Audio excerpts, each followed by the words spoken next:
Estamos de volta com o segundo bloco do Clube da Bola e eu quero reforçar que você pode participar da nossa enquete no 48 991 91 4706 ou até sair aqui da tela para a gente mostrar para você a nossa enquete. Os times brasileiros podem surpreender ainda mais no Mundial de Clubes? Hashtag sim, se você aposta, acha que pode chegar de repente até uma fase mais decisiva, mais final, ou até, quem sabe, levantar o título. Ou hashtag não, direitinho, com um acento ali como está na tela, para o aplicativo computar o seu voto. Já já eu passo uma parcial. Você pode mandar mensagem também, ó, vamos ver. Boa tarde, Mancha, 2-1, Avaí hoje. É a opinião do Pablo, palpite do Pablo para o jogo de daqui a pouco, Avaí e Atlético Paranaense na ressacada, 4 da tarde. Ó, tem mais uma do Ledemir. Os times brasileiros já mostraram que podem surpreender. A dúvida é, os nossos times realmente têm um excelente futebol ou os times europeus não são o que parecem ser? Boa reflexão do Ledemir, hein? Vai mandando a sua mensagem pra gente aí, que daqui a pouco eu vou estar lendo, vou estar mostrando aqui no Clube da Bola. Ó, a gente está recebendo aqui um convidado muito especial, Marcelo Pereira, coordenador da iniciação no Avaí. Não sei se esse é o termo certo, se eu expliquei legal. Marcelo, muito boa tarde para você. Você trabalha, coordena, organiza a base do Leão, é isso? Boa tarde. Boa tarde, Mancha. Boa tarde a todos da audiência do Clube da Bola, né? É um prazer estar aqui participando mais uma vez. Agradecer, né, por esse espaço para a gente poder falar um pouquinho sobre o nosso trabalho de formação que é feito hoje no Avaí, né? E o quanto é tão importante isso para a instituição, né? Legal, vou abrir então para os comentaristas te fazerem algumas indagações, algumas perguntas. Eu começo com o Cláudio Caticati, que está com a gente aqui nos estúdios em Florianópolis. Marcelo, tem uma pergunta importante, né? Quando eu sabia que você vinha aqui, tem um sobrinho, por exemplo, que joga futebol. Já tá fazendo o mexendo do menino aí. Já tô tentando inserir o garoto Lança. aqui. Esse garoto tá sonhando ser jogador de futebol, por exemplo, no Avaí. Como é que funciona? Como é que ele pode entrar dentro desse sistema do futebol do Avaí? Bom, a última vez que eu participei aqui do Clube da Bola, é até interessante falar, na época a gente tinha um projeto chamado Avaí Mirins, que hoje, com essa nova administração, né, esse projeto era um projeto fora do clube, né, onde a nossa iniciação ela era separada, né, das categorias de base, do quadro. Hoje, a administração atual, ela trouxe essas categorias da iniciação para dentro do clube, então faz parte de todo o quadro das categorias de base, onde o clube faz esse investimento já desde a categoria sub-10, né? Então hoje nós temos o sub-10, sub-11, sub-12, sub-13, sub-14, sub-15, sub-17 e o sub-20 e subsequentemente nosso principal, que é o profissional, né? Então, a partir dessas idades da iniciação, a gente faz uma captação, obviamente, pela faixa etária, a gente ataca diferentes pontos, né? Por exemplo, no sub-10, sub-11, a gente vai, obviamente, buscar mais os atletas aqui da Grande Florianópolis, oportunizar mais os atletas da região, até trazendo as escolas, né, mais próximos da gente, ter essas parcerias, né? Não só do futsal, mas também do futsal. É tão importante, né, a gente trazer para próximo do clube, né? Fortalecer cada vez mais esse vínculo e o que facilita, né, para as famílias também, né, não precisarem se deslocar. Então a gente tem uma captação bem agressiva aqui na nossa região, principalmente na Grande Florianópolis, se estendendo um pouco mais dentro do estado de Santa Catarina, obviamente com o passar, né, do tempo, né, quando a gente vai subindo, né, as categorias com a transição, né, até as maiores, a gente consegue ampliar um pouco mais a captação, até pelo fato de a gente ter o alojamento à disposição. Legal. Sérgio Badá, você aí do Oeste tem uma pergunta para Marcelo Pereira, meu xará? Tenho sim, Mancha. Parabéns, Marcelo aí, um título muito expressivo, hein? Campeão brasileiro da Série B, é um título para valorizar o trabalho de vocês. Naturalmente que o objetivo da categoria de base é a formação de atletas, mas quem está trabalhando ali também gosta de conquistar títulos, né? Então, isso aí é um prêmio ao esforço de todos. E no time profissional, como é que está essa transição do 20, vamos dizer, ou até mesmo do 17?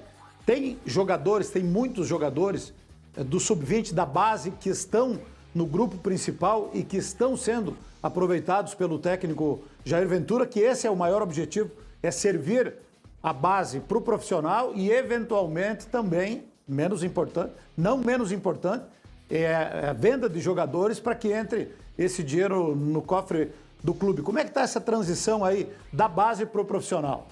Boa tarde, Badá. Pergunta bem importante, né? Com certeza o objetivo hoje da categoria de base sem dúvida, né, é o ganho técnico, a gente conseguir ter uma formação de excelência para que a gente consiga que esses atletas subam ao profissional, né, que é o que tem acontecido.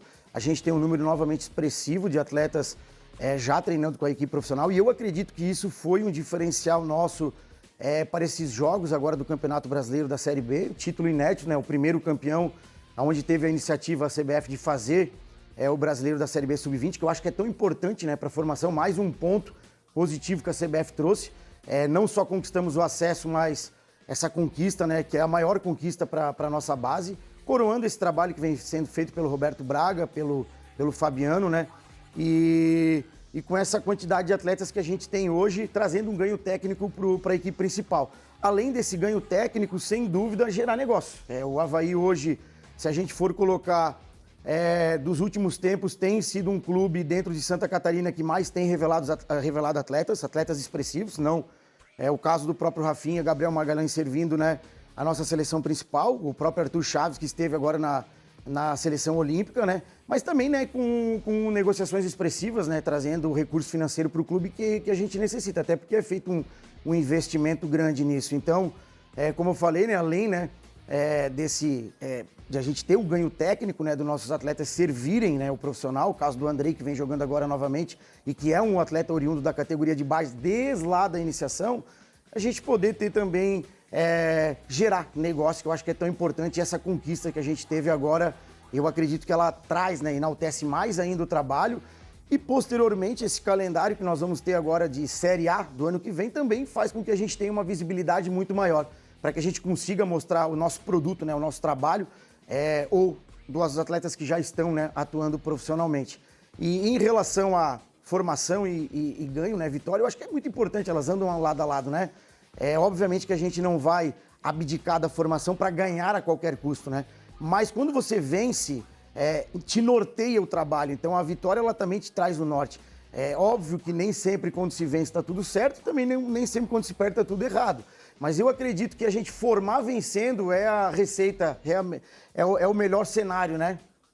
Legal. Marcelo, até essa conquista do Avaí, a gente estava vendo há pouco as imagens, o grande título do futebol de base da capital, sempre lembrado, foi o Figueirense, que venceu Foi 2004, Cláudio, me ajuda? 2008, venceu a Copa São Paulo de Futebol Júnior. Desde então, muito se diz, não sei o que estou dizendo, os críticos, jornalistas, os especialistas, disseram muito que ninguém foi aproveitado, daquela turma ninguém desapontou muito pro futebol, esse ou aquele outro, né? Teve um que esqueci o nome do lateral, William né? Matheus, né? Ele voltou pro Figueirense, rodou aí por grandes clubes também. O que mudou, né? Eu sei que é outro time, que é o rival, né? Por alguma razão isso aconteceu, não deu certo, muitos, que eram 20, um grupo que tinha o quê? 25 meninos, 22 meninos ali, acabou pouquíssimos aparecendo pro futebol. O que mudou de 2008 para 2025, quando uma situação dessa acontece, Marcelo? Eu acredito que isso é muito de um planejamento interno, né? O Avaí, por exemplo, ele criou o Guga, que seria um caderno metodológico, que é um guia único dos atletas. E aí, com o Guga ali que a gente criou, a gente consegue identificar o perfil do DNA havaiano, né? De um atleta que a gente vai querer no clube. Então, a gente tem isso já traçado até para os profissionais que vão ingressar, o perfil de profissional que a gente quer que trabalhe dentro do clube, e a gente usa isso para ter um norte, para nortear o perfil do lateral, o perfil do atacante, já pensando nesse atleta poder estar no profissional do Avaí. E aí, quando eu falo que é muito de um planejamento interno, vai muito, né, desse elo, né, entre o profissional e a base estarem muito próximo. Fato agora, né, de a gente ter o Roberto assumindo, né, essa situação no profissional, que eu acho muito positivo. Eu acho que é uma oportunidade gigante, faz com que a gente dê sequência nesse trabalho, continue tendo essa transição, porque essa transição ela é delicada, né? Essa saída da base para um profissional, até porque a pressão ela é muito maior, existe, né, objetivos maiores, metas maiores, investimento muito grande.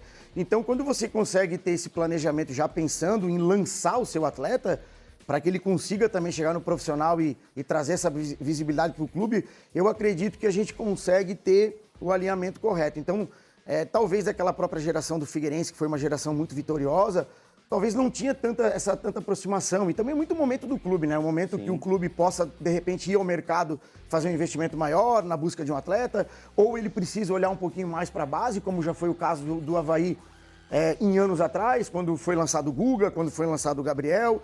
Então, são situações que, às vezes, da necessidade do momento certo, mas hoje eu vejo o Avaí bem alinhado com isso. Há uma melhoria muito grande interna nisso, né, dentro dos setores, que eu tenho percebido, e também, né, que vale enaltecer a própria estrutura. Hoje, quando a gente vai debater sobre a Europa, a estrutura da Europa hoje ela é muito melhor, obviamente, mas o Brasil ele tem evoluído demais nessa parte estrutural. E aquela situação assim de com tão pouco faz muito, eu acho que já não cabe mais ao futebol. Hoje o futebol ele precisa crescer num todo, a parte estrutural ela precisa crescer, você precisa ter condições melhores de trabalho, espaço para o treino, e o Avaí hoje tem feito isso, né? Hoje, se você for lá no nosso CFA, você vai ver campos com uma qualidade muito boas, que foram reformados. Você vai ver um gramado sintético que o Avaí fez um investimento de quase 3 milhões, que é um gramado com a qualidade hoje da Arena Condá, que foi feito agora, onde a gente consegue mandar os nossos jogos, independente de chuva ou não, e consegue resgatar uma qualidade. Eu sei que tem o sintético, mas hoje para nossa região sul a gente precisa ter um gramado sintético para treino.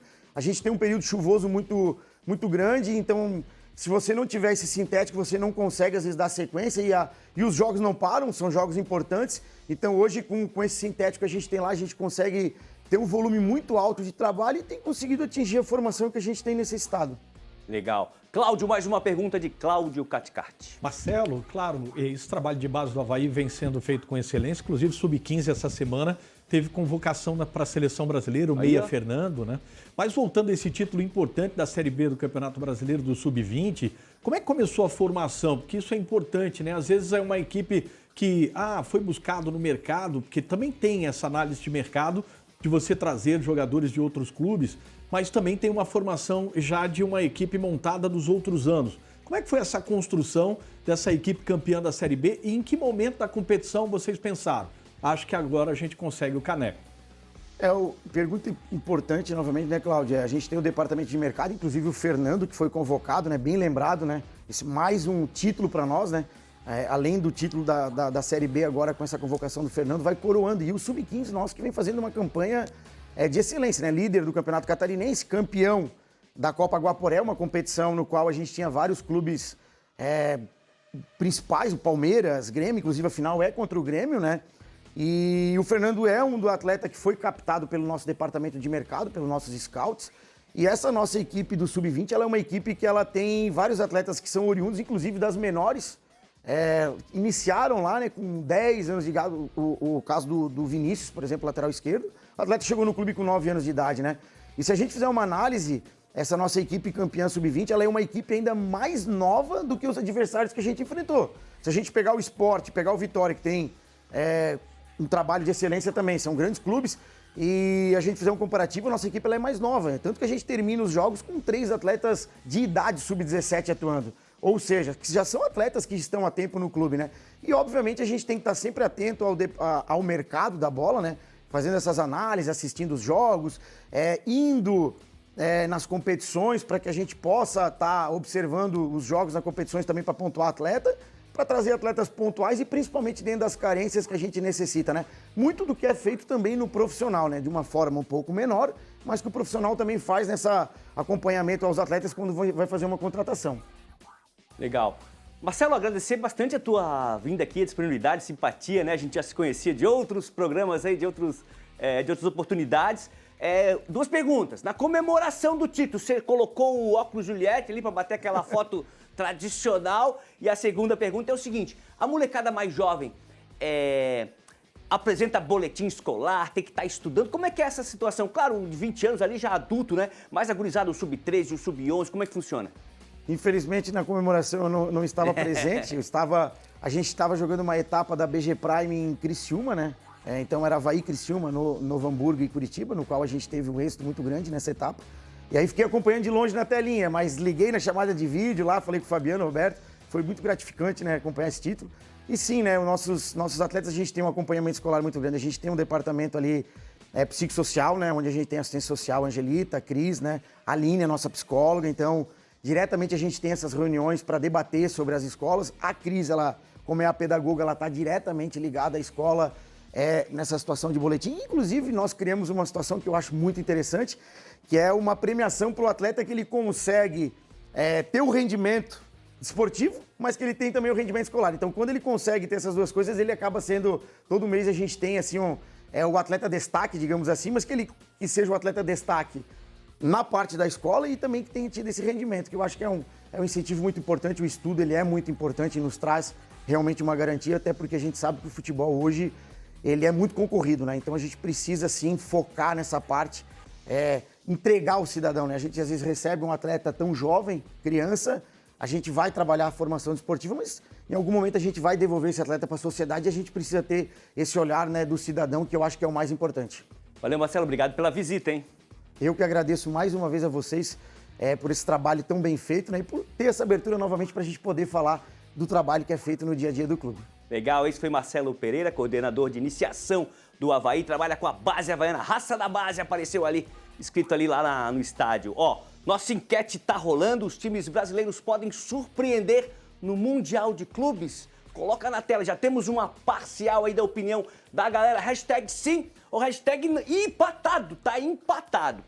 Metade tá confiando, outra metade o torcedor adversário não tá botando fé no quarteto. Botafogo, Fluminense, Palmeiras e Flamengo estão representando o Brasil lá no Mundial de Clubes nos Estados Unidos.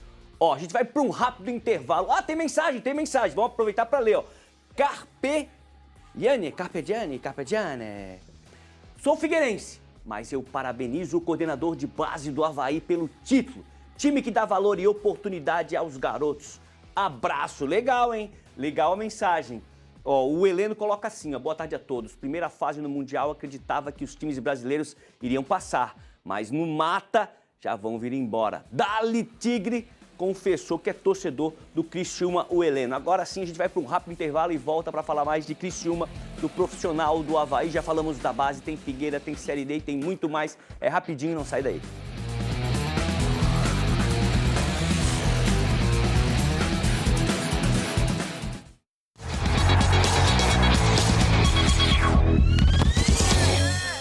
Publicidade legal é a base da transparência e da governança.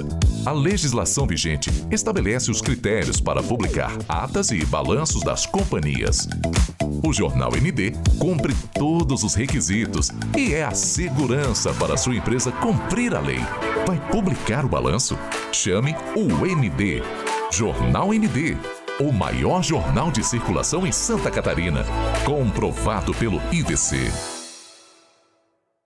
Foi multado ou está com a CNH suspensa? A Doutor Multas resolve tudo para você pelo WhatsApp em menos de 1 minuto. Esclareça dúvidas em sua primeira consulta gratuita com profissionais da Doutor Multas, a maior empresa de direito de trânsito de Santa Catarina e do Brasil. São mais de 100 mil clientes atendidos. Chame nossos especialistas no WhatsApp e continue dirigindo. Vem aí a segunda edição do projeto Mercado Imobiliário, um olhar estratégico sobre o crescimento da Grande Florianópolis, uma das regiões mais promissoras do país. Você vai acompanhar um panorama completo do segmento imobiliário, com dados, análises e as principais tendências que movimentam o setor. Serão mapeadas 10 regiões, revelando as oportunidades únicas que cada uma tem a oferecer para viver ou investir. Trinduscom desenvolve, transforma e constrói. Seconce, a saúde do seu trabalhador é a saúde da própria empresa. Imagine a tranquilidade de ter sua casa sempre protegida, mesmo quando você está ocupado com o que mais importa. Com a Portaria Autônoma, você sabe que a segurança do seu lar está nas mãos de especialistas. E na hora de atender o interfone, ela facilita a sua vida, pois está tudo na palma das mãos, garantindo a comodidade e a segurança de todos. Portaria Autônoma. Segurança e comodidade ao seu alcance. Saiba mais em celulabrasil.com.br. Ervas, raízes e flores. A cura que vem das plantas medicinais. Receitas que ganham o respaldo da medicina e reconhecimento do Sistema Único de Saúde. Uma floresta de melaleuca que vira óleo para uso humano. E a nossa erva baleeira, o primeiro fitoterápico de uso tópico de uma erva nativa do Brasil. Agro, saúde e cooperação. Oferecimento. Linguiça Aurora no churrasco. Experimentou? Ficou mal acostumado. O Sesc, há 50 anos como representação do cooperativismo catarinense. Cicobi, mais que uma escolha financeira. Sindarroz Santa Catarina, a força do arroz que alimenta você. ADS, a inovação que chega voando. Fecoagro, há 50 anos cooperando e cultivando confiança em Santa Catarina.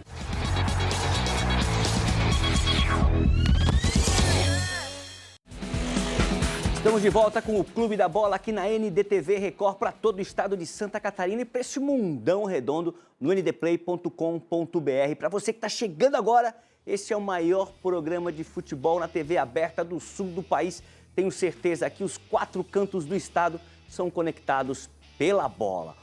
Mandar um abraço para o China e para o Silvio aqui de Floripa e também para o Daniel Russo, torcedor do Tigre, todos ligadinhos no Clube da Bola. O jogo de daqui a pouco entre Avaí e Atlético Paranaense, né? Criciúma e Chapecoense jogaram ontem, né? O nosso outro representante do estado, o Avaí, joga daqui a pouquinho na ressacada. Tem parceria também com a campanha do agasalho da NDTV. Você está assistindo a bola, vai sair de casa daqui a pouquinho para ir para o jogo. Tem aí um casaco, um agasalho, uma calça de moletom, uma meia em bom estado, uma touquinha, um cobertor que não está mais usando, está em bom estado. Faz o seguinte, aquece o coração de quem precisa. Tem a caixa solidária aí da campanha do agasalho na ressacada. Você vai para o jogo e ainda faz o bem, torce bastante pro Leão, ainda faz o bem aí, um gesto muito legal. Participe da campanha do agasalho. Tem palpitômetro deste confronto, opinião aí do Clube da Bola. Vamos dar uma olhada. Cláudio Cathcart aposta numa vitória havaiana 2-1 em cima do Atlético com H.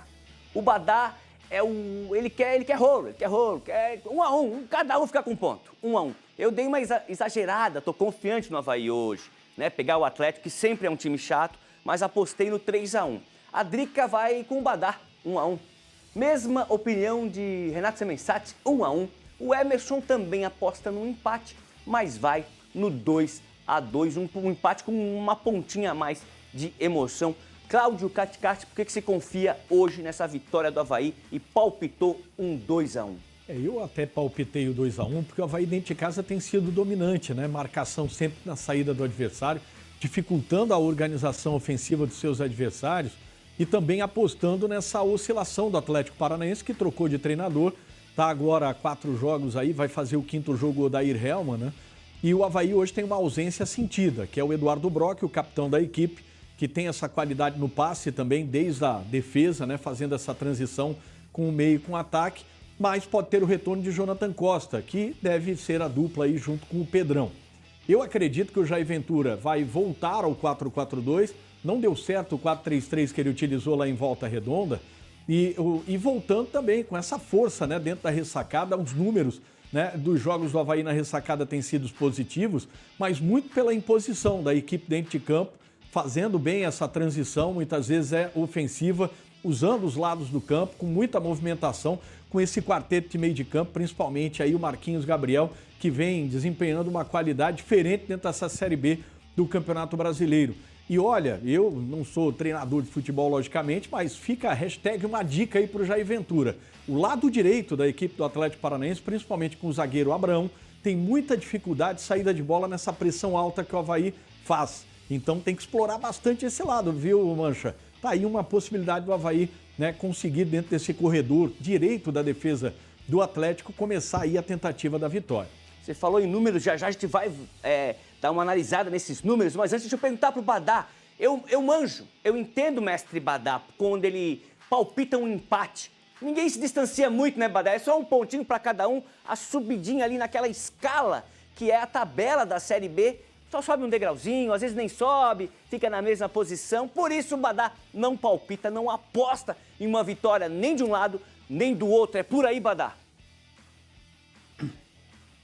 Olha, Mancha, modéstia à parte, eu acertei o empate com Volta Redonda em 1-1. Semana passada eu palpitei 1-1 com Volta Redonda e quase que eu estava errando o palpite, né? Porque o Volta Redonda esteve mais perto de ganhar o jogo.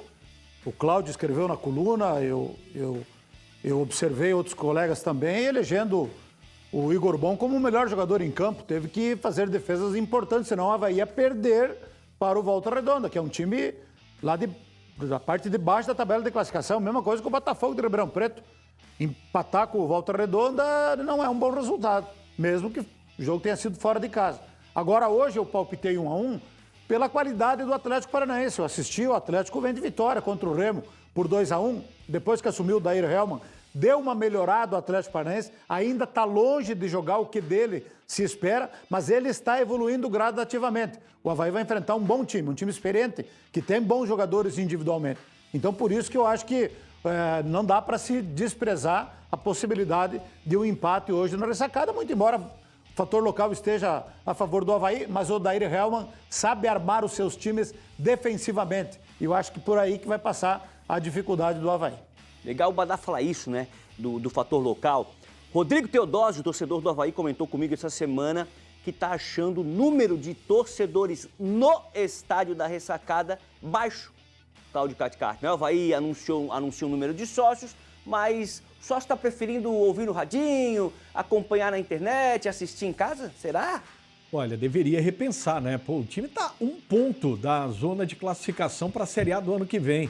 E a média tem sido baixa, né? O torcedor hoje, por exemplo, tá um dia maravilhoso aqui em Florianópolis. O horário é espetacular. Um jogo grande contra o Atlético Paranaense. Olha, o último jogo foi na Série A em 2022, o jogo que gerou a queda, inclusive, do Eduardo Barroca.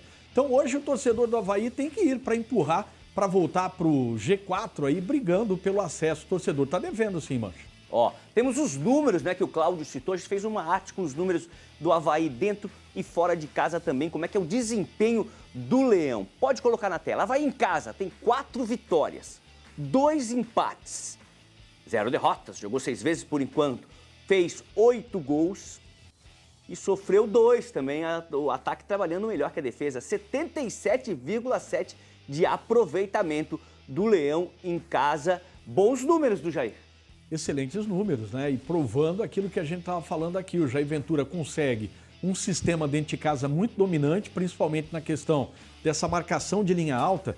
O torcedor não espera o Avaí com posse de bola. Não tem sido números de muito percentual de posse de bola do Avaí. Ele não prefere isso, prefere ter essa transição rápida, né? Surpreendendo os adversários. E assim tem sido o melhor ataque da competição. Agora, fora de casa não tem tido essa regularidade que o Badá muito bem colocou. E ele, corretamente, como a gente colocou na coluna essa semana do Jornal ND, o Avaí contra o Volta Redonda foi ao contrário, parecia outro Avaí, diferente, né? Eu até brincava com alguns amigos que lá, quem joga boliche, você pode descartar uma jogada, né? O Avaí tem que descartar esse jogo contra o Volta Redonda, que foi muito ruim. Mas em casa, o Avaí tem sido dominante nesse sentido, né? De fazer não deixar o adversário respirar nessa saída de bola. Inclusive, Mancha, tem vários jogos que o Avaí nessa pressão em linha alta fez gols com erros de saída de goleiros e zagueiros. Eu lembro do jogo contra a Chape, o jogo contra o América Mineiro, fora de casa contra o Amazonas. Então, tem que voltar com uma postura diferente do que foi fora de casa para manter esses bons números dentro de casa. Eu acho que a gente tem também os números do Leão quando ele atua longe da ressacada. Eu acho que você acha também, se tiver na mão, vamos colocar. Agora a história muda, O Avaí tem 1 vitória, 3 empates e 2 derrotas. Fez 8 gols também fora de casa, sofreu 8. Daí fora de casa a defesa tá levando um pouquinho mais ali de gols. 33,3% de aproveitamento. Então vamos nos basear nos números em casa, que o jogo é em casa. Exatamente. Os números em casa provam, né, que é um time completamente diferente. Apesar de que esses jogos fora de casa, né, que a gente vem falando aqui, o Avaí até então, tirando esse jogo contra o Volta Redonda, ele perdeu muitas chances, oportunidades de gols. O time competiu na maioria desses jogos fora, exceto esse jogo contra o Volta Redonda. Em casa é completamente diferente, não só pela imposição do torcedor, mas esse trabalho do Jair Ventura, né, fazendo essa pressão e também utilizando muito dessa organização ofensiva com esses 4 homens de meio de campo. Eu não entendi o que passou pelo Jair Ventura para mudar esse sistema no jogo contra o Volta Redonda. Como bem colocou o Badá, o Volta Redonda está brigando numa prateleira bem longe da do Avaí, né? Então, não entendi a postura, inclusive tática do Avaí nesse jogo fora de casa. Você falou nesse jogo que aconteceu no meio da semana, né? Eu também não sou comentarista, mas acho que foi a pior apresentação do Avaí na Série B 2025. E teve um momento que o Avaí, no segundo tempo, não conseguiu jogar. Não sei se a gente tem essas imagens, não sei se o torcedor vai concordar comigo em casa. O Avaí ficou encurralado, como a gente costuma usar na linguagem do futebol, e era só, tá aí as imagens, estão aí as imagens, era só chutão. E daí a zaga postada do adversário, do Volta Redonda, acabava dominando essa bola, sem chance para os atacantes do Leão. O que aconteceu? Exatamente. Claro que o adversário, muita gente falou assim, não, Cláudio, mas tem que olhar o adversário. O Volta Redonda estava pressionado, é o primeiro fora da zona, precisava dessa vitória. Claro que essa pressão inicial é normal, mas você segura um pouco o ímpeto do adversário no início, vai se organizando e vai impondo o seu jogo. Não tem na equipe do Volta Redonda, nem no 11, nem no banco de reservas, nenhum jogador seria titular no Avaí. A diferença de elenco é muito grande. Eu acho que essa postura, né, dos jogadores e também do sistema empregado pelo Jair Ventura não aconteceu. O Avaí não jogou. Foi o jogo mais pobre desde a era Jair Ventura até agora com o Avaí, tanto dentro quanto fora de casa, viu, mano? Temos o contato com o Renato Semensati no sul do estado, ele volta, e eu vou resumir, ele volta para contar mais, mas eu vou resumir. Criciúma levou um casa. Jogando em Belo Horizonte, o Tigre ficou no empate com o América Mineiro. Robert abriu o placar para a equipe catarinense e o Miguelito deixou tudo igual para os mineiros, 1-1 na Arena Independência, lá em Minas. Perguntei para o Badá, quando ele falou da Chape, pergunta agora para você, Renato, o que só você viu? Esse gol aí foi muito bonito, ó. As três linhas da equipe participando. O zagueiro Rodrigo toca no Nicolas, que dá um calcanhar. É verdade que se a gente olhar com calma, Diego Gonçalves foi bater pro gol, errou a batida e deu assistência pro Jonathan Robert fazer o gol. Mas a gente vai ver aí que, exceção ao gol do Miguelito, o goleiro do Criciúma, o Alisson, não fez defesa nenhuma. O Criciúma fez 1-0, poderia ter feito o segundo numa cobrança de falta do próprio Jonathan Robert, que só começou a jogar depois que o Criciúma anunciou a contratação do Jean Carlos. Ele está aqui desde o ano passado e não estava jogando, não estava produzindo, né? E foi para o banco de reservas e tal, não entrava. Ocorre que o Criciúma foi buscar o Jean Carlos no Juventude. Aí esse é o lance que poderia ter feito 2-0. Defesa espetacular. Mas não fez, não transformou a sua superioridade. Aí o gol do Miguelito, olha, arruma espaço ali na frente do Castan, dá uma pancada de fora da área e faz o gol. Foi o que tivemos no jogo. Segundo tempo, a gente não teve melhores momentos. Os dois times ofensivamente produziram absolutamente nada. O Criciúma foi um pouco superior, mas também não dá para dizer, olha, injusto o resultado e tudo mais. Não dá para dizer isso, né? Ficaram devendo. Aliás, os dois times fizeram investimento elevado para estar numa condição de tabela melhor. Tanto o América quanto a equipe do Criciúma ainda estão ali, 12º, 13º. O Criciúma, 4 rodadas, estava na penúltima colocação, reagiu, venceu 3 seguidas. Esse é o 4º jogo sem derrota. O Eduardo Batista encaixou o time no sistema ali com 3 zagueiros. Marcinho jogando muito bem. O Criciúma tem esse problema aí do Marcelo Hermes para resolver na segunda-feira, né? O jogador tem uma proposta do Juventude. Ele tem uma promessa do presidente, liberá-lo sem custos para o Juventude. Isso pegou muito mal aqui. E aí a pressão aumentou, o presidente disse que o Marcelo só sai se pagar de 1 milhão, o agente do jogador disse que o negócio já está feito, o Marcelo ia embarcar para jogar em Minas, não apareceu no embarque, então tem um imbróglio muito grande por aqui. E o Marcelo, mesmo não fazendo a grande temporada dos últimos 2 anos, ele é o artilheiro do time e ele é o líder em assistências. Então o Criciúma tem, embora esteja no seu melhor momento na temporada, com 4 jogos, 3 vitórias e 1 empate, conseguiu arrumar esse problema aí do Marcelo.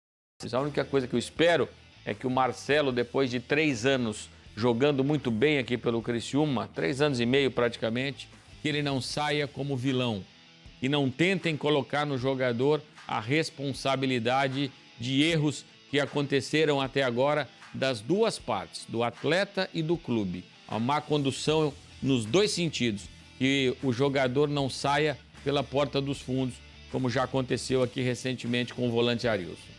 Renato, já que a gente está falando aí contigo no sul do estado, deixa eu mandar um abração aqui para o Giancarlo, que falou assim: saudações dos havaianos de Laguna, um abração, primo ligado aqui no Clube da Bola. Mas o Marcelo não apareceu pro embarque porque ele não quis ou porque ele acertou que não iria? Não, ele não apareceu. Não Falta apareceu. Chamadas e tudo mais. O jogador hoje não manda nada, né, Marcelo? Quem manda é o agente do jogador. E o agente orientou o Marcelo Hermes a não comparecer. E ele não compareceu. Tá muito obscuro ainda os aceitos. Eu conversei com o agente do atleta, que tem negócios com o Criciúma desde quando o Agenor era goleiro do Criciúma. Eita. Fora o Marcelo Hermes, ele tem outros jogadores no Criciúma e ele falou: Renato, foi combinado uma coisa comigo e não está sendo cumprida. O presidente Walter Minotto disse ontem que vai haver uma reunião na segunda-feira para definir a situação. O Marcelo Hermes já disse textualmente ao presidente: eu quero jogar a Série A, eu quero ir para o Juventude. O que eu acredito que vai acontecer? Na segunda-feira vai haver uma reunião e vão se chegar a um bom termo. Não vai se pagar 1 milhão contratual, vai se pagar um valor menor, mas vai se pagar. Então, contenta-se, entre aspas, as duas partes. A possibilidade que existe também, Criciúma pagou 500 mil reais, ou vai pagar 500 mil reais, pela cessão do Giancarlo Meia. Pode ser que esse crédito seja envolvido na negociação. Marcelo Hermes vá. O que eu não vejo nesse momento, depois de tudo que foi criado, é condição para o Marcelo Hermes retomar a sua condição aqui no Criciúma. Não vejo mais ele jogando com a condição de titular. Eu fiquei ausente do programa por uma questão técnica e tenho uma pergunta para fazer a Sérgio Badá. Como é que está Neto Pessoa, Badá?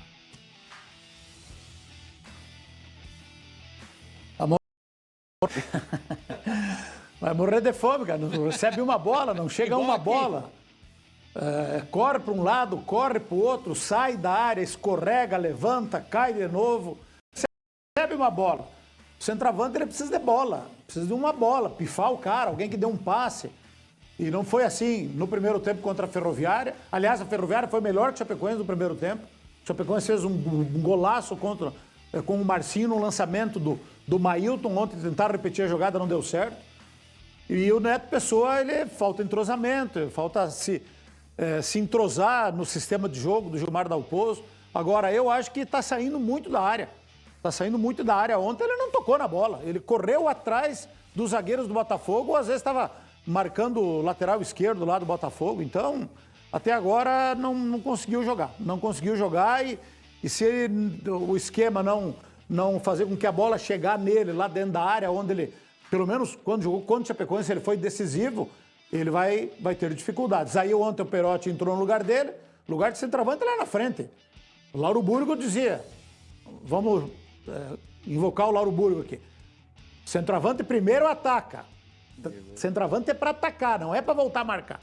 Aí o Perotti estava lá na bandeirinha de escanteio, tomou uma caneta, agarrou o cara por trás, levou o cartão amarelo, originou a falta, escanteio e gol do Botafogo. Então, centroavante, cara, no meu tempo, o centroavante era atacante, jogava lá na frente, dentro da área. Os centroavantes da Chapecoense estão sofrendo. Após o empate de ontem, o técnico Eduardo Baptista falou sobre a importância do ponto conquistado fora de casa e das 10 mudanças que fez e das mudanças que fez durante o jogo. Acompanha aí. Um ponto importante, né? Aqui, pontuar aqui no contra o América é sempre muito difícil. Acho que a equipe teve um bom comportamento, né? No primeiro tempo, nós conseguimos jogar mais, né? Né? Criamos a chance, fizemos um gol de jogada trabalhada, né? E no segundo tempo, as duas equipes virou mais duelo. A gente precisou fechar o meio, né? Eles estavam alongando muito essa bola e essa bola acabava caindo no centro e a gente estava perdendo essa segunda bola. Então, uma correção. Ficou um jogo mais pegado, mas a gente, né, do Jean, né, a gente retoma a partida, cria algumas situações e o empate no final justo, né, um empate importante, um ponto importante, como você falou, né, de uma sequência aí de 4 aí, de 3 vitórias, né, um empate fora é sempre bem-vindo. A gente fica bastante satisfeito, né, com a produção, né, quando a gente tem momentos aqui de cabeça baixa, muito ruim, né, e todos aqui conseguimos reverter. Mas o que eu falo para eles sempre, né? Eu acho que muito da nossa postura, dos nossos duelos, né? Eles aumentaram, as coisas começaram a vir.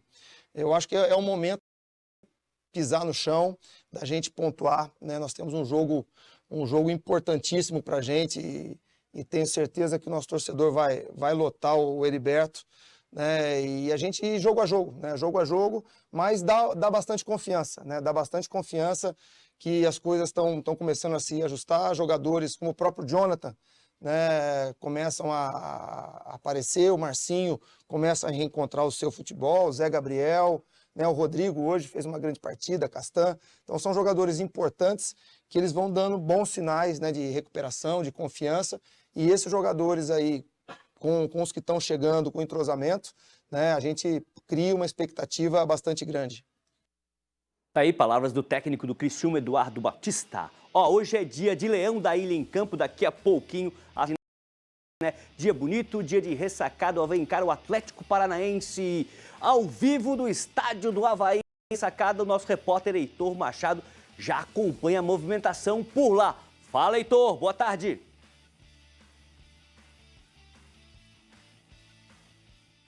Fala, Mancha, tudo bem, meu amigo? Um abraço para você, para todo mundo que nos acompanha no Clube da Bola. Sábado bonito aqui em Florianópolis para esse jogo importante. 13ª rodada, Série B do Campeonato Brasileiro, Avaí Atlético. Um jogo super importante, porque se trata de um confronto direto. O Avaí é o 6º colocado, a 1 ponto do Coritiba, que é o primeiro time do grupo de classificação. Em caso de vitória, dependendo de uma combinação simples de resultados, o Leão volta ao G4 e o Atlético voltou a vencer na última rodada e tenta essa de classificação. Portanto, um confronto direto, super importante aqui no estádio da Ressacada. Avaí e Atlético que protagonizaram bastidores agitados na semana por conta da saída do Eduardo Freeland. O Freeland recebeu um convite para trabalhar no Atlético, já havia sido procurado na outra semana pelo Vasco, o negócio acabou não acontecendo, mas nos últimos dias foi o Atlético que chegou, fez uma proposta e o Freeland aceitou.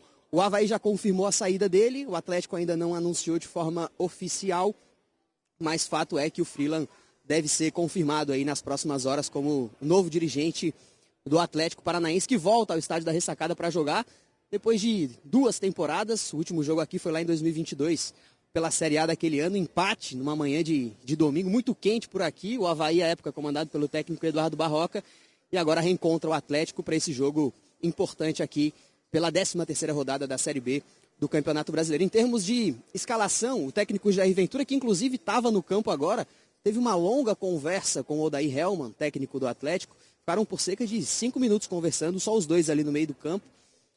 O Jair tem um desfalque importante. O Eduardo Brock recebeu o 3º cartão amarelo na última rodada, cumpre suspensão.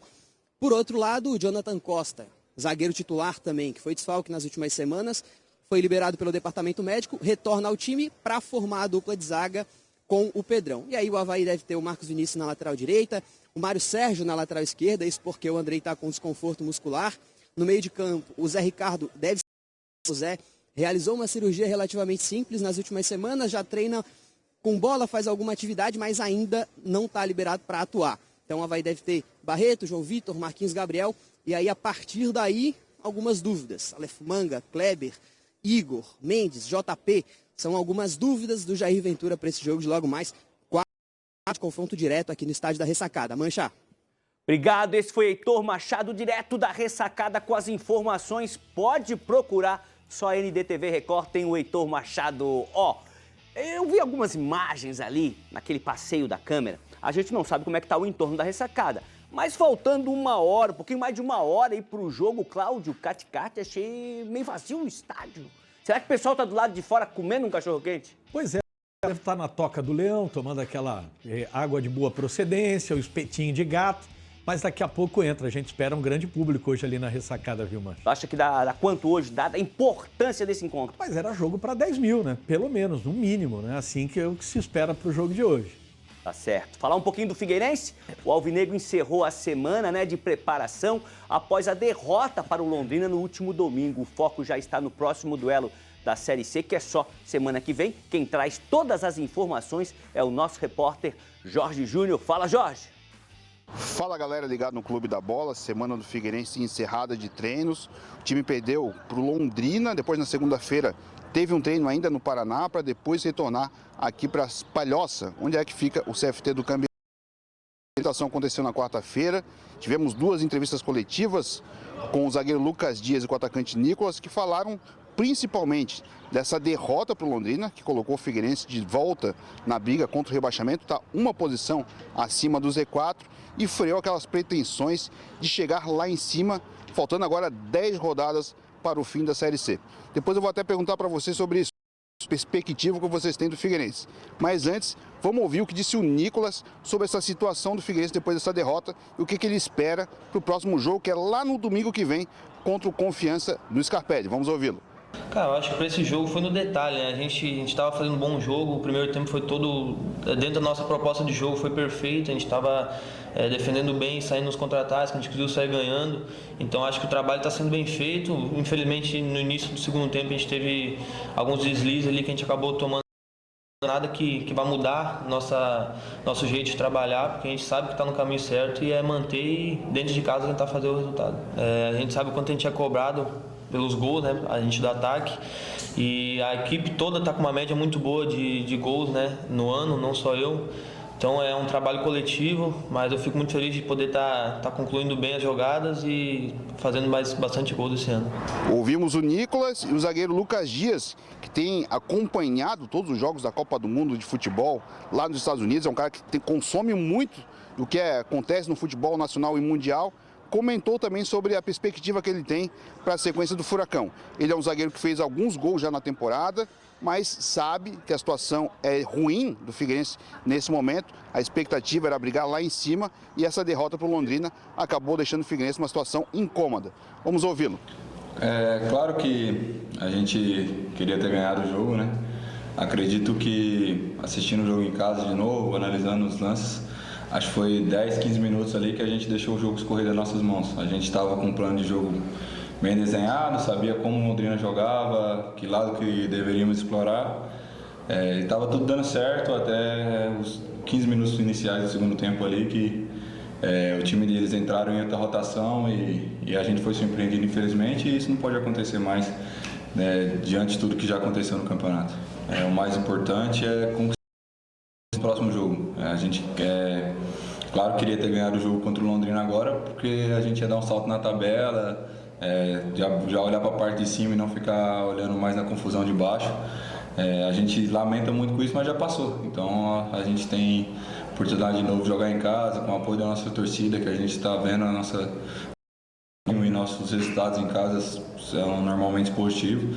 Então, buscar ganhar esses 3 pontos, importantíssimo no próximo jogo, para voltar a olhar para cima. A gente ainda não tem a programação da semana que vem do Figueirense. O jogo é domingo contra o Confiança no Scarpelli, 4h30 da tarde.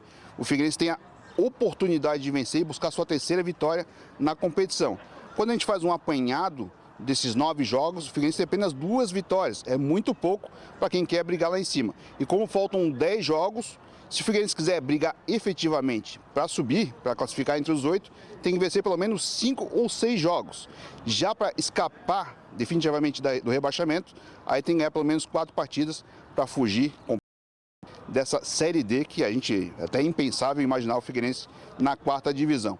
E fica até a pergunta para vocês: o que vocês acham que deve acontecer nessas 10 rodadas que faltam?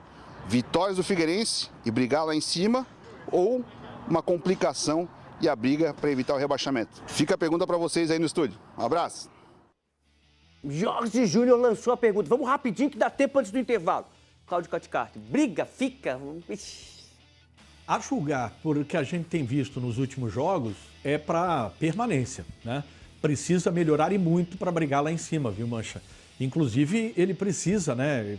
Tem a dor de cabeça lá no campo, na frente do 9. Aproveita que o Nicolas fez esse gol de 9-9, traz o Gabriel Santiago, coloca o Nicolas lá na frente, pode ser. Badá, permanece, briga para subir. Não cai, mas também não sobe. Vai ficar na meiuca. Renato Semensati, tua opinião sobre o Figueirense, já que Jorge Júnior nos questionou, nos provocou. mais um ano de briga por permanência na Série C, o que é muito ruim para o cenário atual do Figueirense. Tá certo, vamos para um rápido intervalo, a gente volta com as considerações finais, vamos dar uma olhada na nossa enquete, ver se tem mais mensagem, é rapidinho, não sai daí.